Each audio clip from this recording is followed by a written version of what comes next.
You're watching the best. Fox 10 News at 9. Now at 9, day 3 at the DNC. A who's who of the Democratic Party takes the stage, but the party's nomination for vice president steals the show. Thanks for joining us here at 9 o'clock. Minnesota Governor Tim Walz just accepted the party's nomination tonight in Chicago. He started speaking just before 8:30 tonight. Today's theme at the convention, a fight for our freedoms. The Democratic National Convention keeps the momentum rolling inside a packed arena, like former President Bill Clinton throwing his full support behind Kamala Harris. Arizona Democrats in the crowd tonight as well, including Congressman Ruben Gallego, his wife Sydney, Senator Mark Kelly and his wife Gabby Giffords, Phoenix Mayor Kate Gallego, Tempe Mayor Corey Woods, and Tucson Mayor Regina Romero, to name a few. And the music lineup was jam-packed.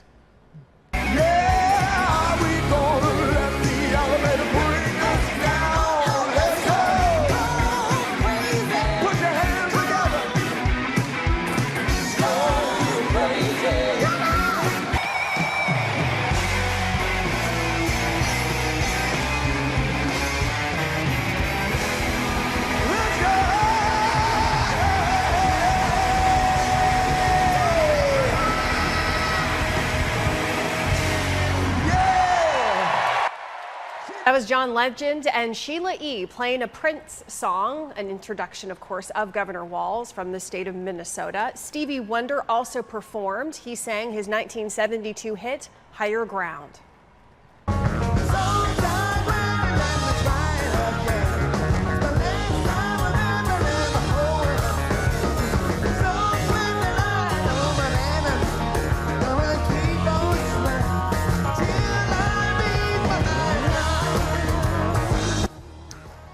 Other star power tonight included Oprah Winfrey. And let us choose joy,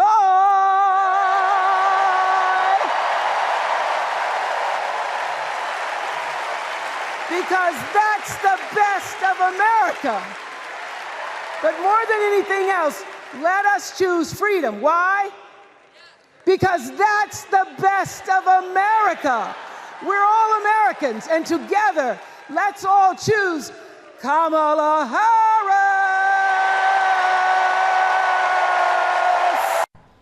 Well, all week long, Fox 10's John Hook has been covering the DNC for us, and he is live now in Chicago. John, it was quite the night for the Walz family.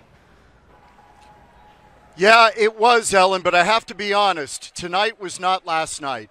When you follow Michelle Obama and Barack Obama, that is a very tough act to follow. And Tim Walz was put in kind of a tough position tonight because the energy, while there were moments, it was not the same as last night. And that's part of his charm, is that he's kind of a regular guy. You don't expect him to be a polished orator. That's not him. And that's kind of part of the reason Kamala Harris picked him to appeal to the upper Midwest and the Rust Belt. But it was a tough go tonight, I think, in a lot of ways, because he's following such big names and very polished speeches, but he gave it his best shot. The introduction was interesting. His former high school football players, they took the stage and introduced their coach, and people were holding signs, Coach Walz, Coach Walz, and he accepted his party's nomination for vice president. So there I was, a 40-something high school teacher with little kids, zero political experience, and no money, running in a deep red district. But you know what? Never underestimate a public school teacher. I represented my neighbors in Congress for 12 years, and I learned an awful lot.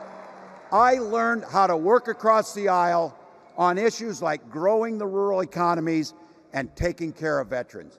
And I learned how to compromise without compromising my values. Some folks just don't understand what it takes to be a good neighbor.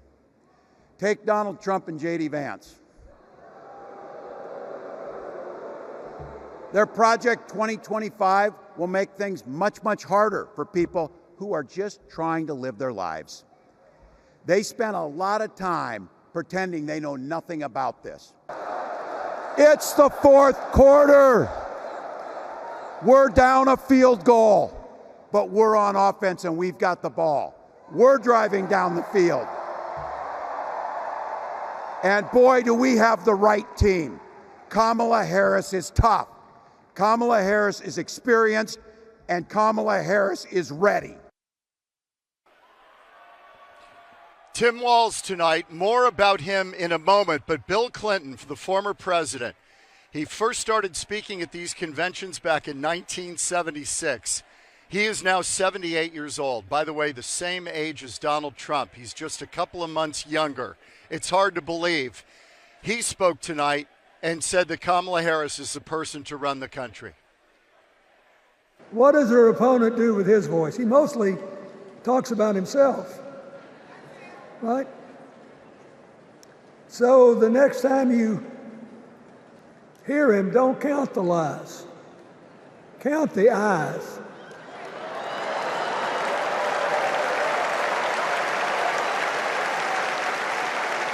Count the eyes. His vendettas, his vengeance, his complaints, his conspiracies.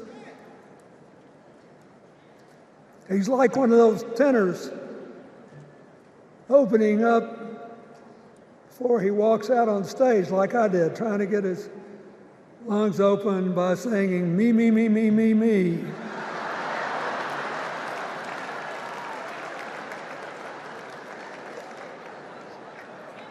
When Kamala Harris is president, every day will begin with you, you, you, you. It was a great line. Clinton still got a few pitches, and he delivered some tonight. The former House Speaker, Nancy Pelosi, she took the stage, talked about January 6th. There has been that overarching theme that Trump is a threat to democracy, and January 6th was the crowning achievement, if you want to say that. Pelosi talked about how you have to elect someone who respects democracy, respects the vote, respects the process, and the peaceful transfer of power. And we must choose leaders who believe in free and fair elections, who respect the peaceful transfer of power. The choice couldn't be clearer. Those leaders are Vice President Harris and Governor Walz. Okay, so a few final thoughts. We're still kind of treading some old ground and biography, and we haven't gotten a lot of specifics out of both of these candidates, Walz and Harris. Harris unveiled an economic plan. Even some liberals really were critical. We'll have to see how this all shapes up. Tomorrow night is a big night because people vote for the top of the ticket, not the bottom. But here's what I'm observing over the last 3 days. Democrats are really drawing on trying to turn good feelings and vibes into votes. We'll see if they can do that. But the problem is right now, 2/3 of the country believe the country is headed in the wrong direction. And that goes back to Kamala Harris because she's part of the current administration. So that is going to be a hill they've got to climb, and they've got to make a case and a policy case where they're going to take the country to fix these things and get it back on the right track. And that is tough sledding. They're feeling good in here in the hall. The wider audience in America, I'm not sure how they view all this, but we'll see. Tomorrow night, a huge night for Kamala Harris. No doubt about it. Yeah, no doubt, John. Yeah, I heard someone say that this week is almost like a moment in time, and you have to build on that movement, up until when people go and vote. And that's what a convention honestly is all about, right? You got to build on what you have created in this moment in time. Yeah, and Ellen, the truth is a lot of Americans don't watch this stuff. They don't watch the convention start to finish. So a lot of this is really geared toward Democratic operatives and people who go out there and try to get people to vote. And the same with the Republican convention. You're trying to motivate your base. That's really what this is about. And so the wider group of people who are still maybe persuadable, that's a very narrow group. And then add into this news today that RFK, Robert Kennedy Jr., may drop out of the race, and there are reports that he might throw his support behind Donald Trump. It's not much, but it could move the margin a little bit in a place like Arizona, where he would draw from Trump, most likely. So there are still chapters to be written, and we're 76 days away. All right, John. Great job tonight. Appreciate the update. See you again tomorrow. You got it. Speaking of Donald Trump, he will visit the southern Arizona border tomorrow in Cochise County ahead of his rally in the West Valley. Today, he and J.D. Vance spoke behind bulletproof glass in North Carolina. It's Mr. Trump's first outdoor event since the assassination attempt last month in Pennsylvania. Their rallies are an attempt at counter-programming the DNC. They mentioned my name, I think, 271 times. They mentioned the economy like 12 times. They mentioned the border, maybe none. They don't talk about the border. Today is the third day of the Democratic National Coronation. Excuse me, I said coronation, I meant convention.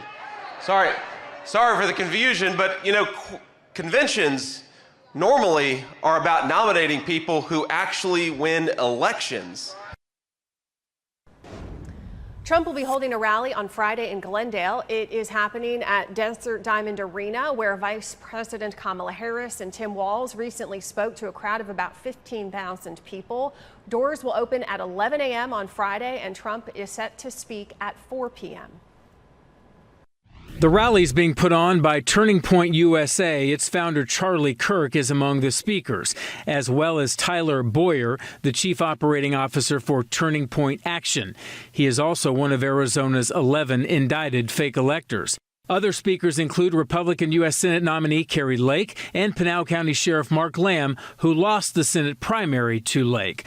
Also taking the stage, Arizona Congressman Andy Biggs, Paul Gosar, and Eli Crane, as well as Republican 8th Congressional District nominee Abe Hamadeh, Republican nominee for Maricopa County Recorder Justin Heap, GOP nominee for Maricopa County Sheriff Jerry Sheridan, and Shelley Boggs, the Republican nominee for Maricopa County School Superintendent.